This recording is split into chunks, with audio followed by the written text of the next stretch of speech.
Halo pemirsa JPR TV dari Sabang sampai Maroke dari Miangas hingga Pulau Rote. Bertemu lagi bersama saya Boda Azari Disak dalam program Kominfo Newsroom.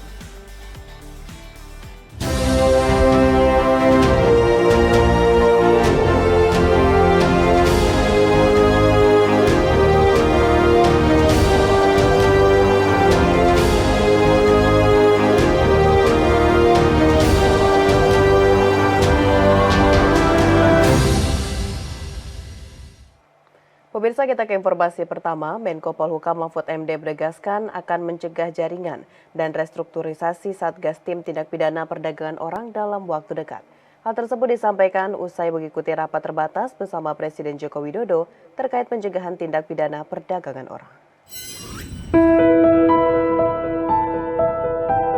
Menko Polhukam Mahfud MD pada Selasa 30 Mei 2023 usai mengikuti rapat terbatas bersama Presiden Joko Widodo terkait pencegahan tindak pidana perdagangan orang atau TPPO menyebutkan bahwa Presiden Joko Widodo meminta jajarannya untuk mengambil langkah cepat dalam mencegah serta memberantas TPPO dan melakukan restrukturisasi Satgas Tim TPPO. Presiden memberikan waktu selama 1 bulan untuk merancang langkah-langkah cepat yang juga bertujuan menunjukkan kepada publik bahwa negara, kepolisian negara, TNI, dan aparat-aparat pemerintah hadir untuk memberikan perlindungan bagi masyarakat Indonesia dari TPPO. Mahfud menyebutkan berdasarkan data Badan Nasional Penempatan dan Perlindungan Tenaga Kerja Indonesia mencatat sebanyak 1.900 orang Indonesia meninggal akibat TPPO.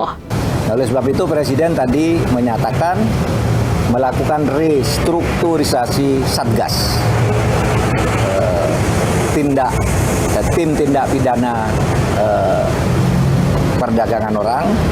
Kemudian memerintahkan ada langkah-langkah cepat di dalam sebulan ini untuk menunjukkan kepada publik bahwa negara,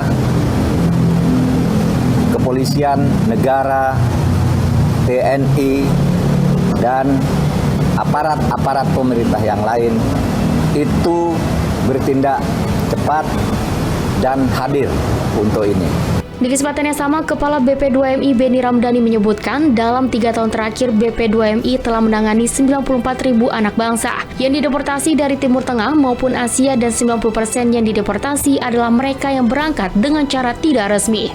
BP2MI meyakini sebagian dari 90% korban tersebut diberangkatkan oleh sindikat penempatan ilegal pekerja migran Indonesia. Beni Ramdhani juga menegaskan TPPO adalah kejahatan kemanusiaan. Oleh karena itu, negara tidak boleh kalah dan BP2MI terus berkomitmen untuk melawan sindikat mafia di Indonesia.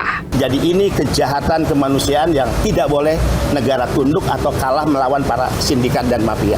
Naib jika negara ini justru untuk penempatan pekerja dikendalikan oleh sindikat dan mafia. Perintah Presiden sudah jelas, kami tentu akan melaksanakannya secara sungguh-sungguh di lapangan. Komitmen pada Republik dan Merah Putih ini tidak boleh dicederai dengan hadirnya para sindikat dan mafia di negara ini. Sementara itu, pemirsa, Menteri Koordinator Bidang Politik, Hukum, dan Keamanan Mahfud MD juga menegaskan Presiden Joko Widodo tidak pernah minta maaf ke Partai Komunis Indonesia. Menurut Mahfud, Presiden hanya mengakui adanya pelanggaran HAM di masa lalu dan bukan meminta maaf.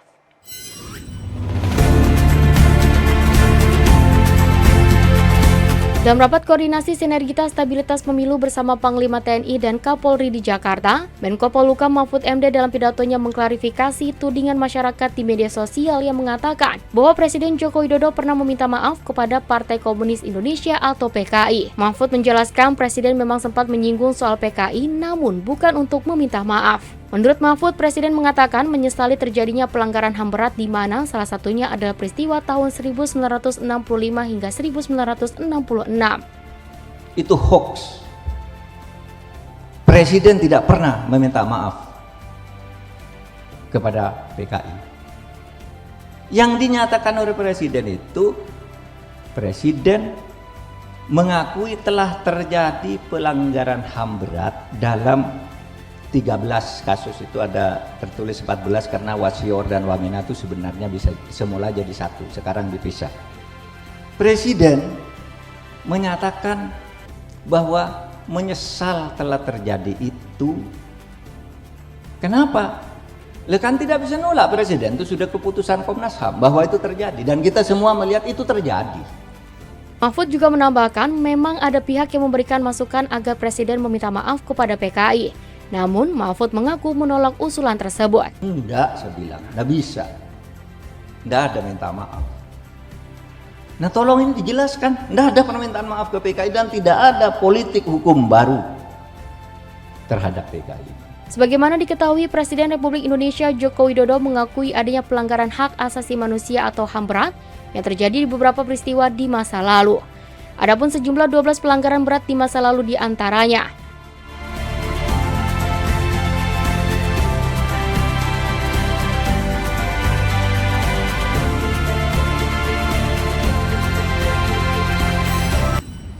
Beralih ke informasi lainnya pemirsa, Wakil Presiden Republik Indonesia Kiai Haji Ma'ruf Amin mendorong peningkatan kualitas aparatur sipil negara untuk memacu kinerja organisasi pemerintahan.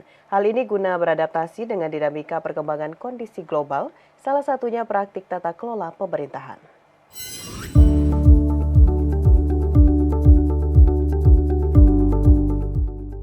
Wakil Presiden Republik Indonesia Ma'ruf Amin mengatakan kebijakan manajemen talenta dapat menjadi instrumen efektif dalam memilah dan memilih calon pemimpin di berbagai tingkatan. Manajemen talenta adalah pengelolaan sumber daya manusia yang dilakukan dengan proses analisis, pengembangan, serta pemanfaatan talenta berkelanjutan dan efektif.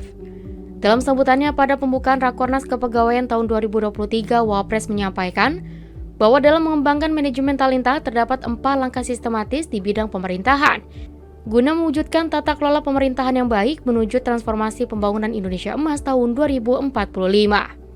4 langkah sistematis tersebut yakni pertama, perkuat langkah kolaborasi dalam mewujudkan peta jalan kebijakan manajemen talenta nasional. Kedua, merumuskan langkah-langkah konkret yang bersifat terobosan. Ketiga, para talenta birokrat yang telah dipetakan dan dibina secara khusus agar dibekali dengan visi dan semangat pencegahan dan pemberantasan korupsi, penyalahgunaan kewenangan, serta pola hidup sederhana. Dan keempat, Wapres meminta agar kebijakan manajemen talenta nasional juga memperhatikan peran strategis aparatur sipil negara sebagai perekat dan pemersatu bangsa. Hasil pengukuran tersebut menjadi krusial karena dapat mempengaruhi proses pengambilan keputusan berbagai agenda strategis global. Oleh karena itu, dibutuhkan perhatian serius terhadap upaya peningkatan kualitas sumber daya manusia aparatur sipil negara ASN, utamanya kualitas kepemimpinan ASN di berbagai level sebagai salah satu faktor penentu kinerja organisasi pemerintahan. Saya ingin Rakornas ini dapat menjadi forum strategis untuk menelurkan gagasan-gagasan segar dari para pemangku kepentingan guna pengembangan ASN ke depan. Terlebih, pilihan tema manajemen talenta juga sangat relevan dengan agenda transformasi pembangunan menuju Indonesia Emas 2045. Pemirsa, dalam forum optimalisasi peran penjulu informasi publik, sosialisasi pemilihan serentak 2024 anti golput, Dirjen IKP Kementerian Kominfo Republik Indonesia Usman Kansong mengimbau penjulu informasi publik agar membantu masyarakat cegah hoaks jelang pemilu 2024.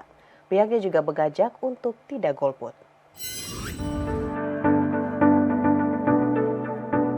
Direktur Jenderal Informasi dan Komunikasi Publik Kementerian Kominfo, Usman Kansong, mengungkap beberapa langkah dalam mencegah hoaks terkait isu politik yang bertebaran dan merugikan masyarakat jelang pemilu 2024. Usman mengakui bahwa disinformasi kian makin kuat jelang pemilihan umum 2024. Ia menekankan cegah disinformasi guna membantu menjaga iklim demokrasi. Hal ini disampaikan langsung dalam forum optimalisasi peran penjulu informasi publik dalam sosialisasi pemilihan serentak 2024 anti golput. Ibu-ibu pengajian bahkan kan datang ke rumah-rumah, menyampaikan bahwa kalau si kandidat A menang, maka pelajaran agama akan dihapuskan, azan tidak boleh dan seterusnya. Itu hoax, mengandung politik identitas, ujaran kebencian. Nah, ini peran ibu bapak penyuluh menjadi sangat penting untuk memberikan pencerahan kepada masyarakat. Ya, nomor 1, jangan mudah percaya kepada semua informasi yang berbau politik ya, apalagi kalau informasinya itu sudah dewa mabok serang kiri kanan gitu kan, serang kiri kanan. Nah ini hati-hati, ya hati-hati. Dengan demikian yang kedua, tidak kemudian menyebarluaskan kepada masyarakat. Kalau kita kritis, kita tidak akan menyebarkan itu. Yang ketiga, jangan bikin hoax. Itu, jangan bikin hoax. Ya, gosip-gosip politik begitu. Kominfo juga berupaya bekerja sama dengan penyelenggara pemilu untuk memerangi hoaks, salah satunya pada musim kampanye yang kerap menjadi momen munculnya banyak hoaks. Menurutnya, Badan Pengawas Pemilu membedakan kategori pada pelaksanaan kampanye, yakni kampanye positif, kampanye negatif, atau kampanye hitam. Kampanye positif sebagai kegiatan diharuskan, kampanye negatif yang menyerang fakta masa lalu seorang kandidat, sedangkan kampanye hitam terkait dengan hoaks atau disinformasi. Pemirsa, setelah jeda kami akan kembali dengan informasi lainnya. Tetaplah bersama Kominfo Newsroom.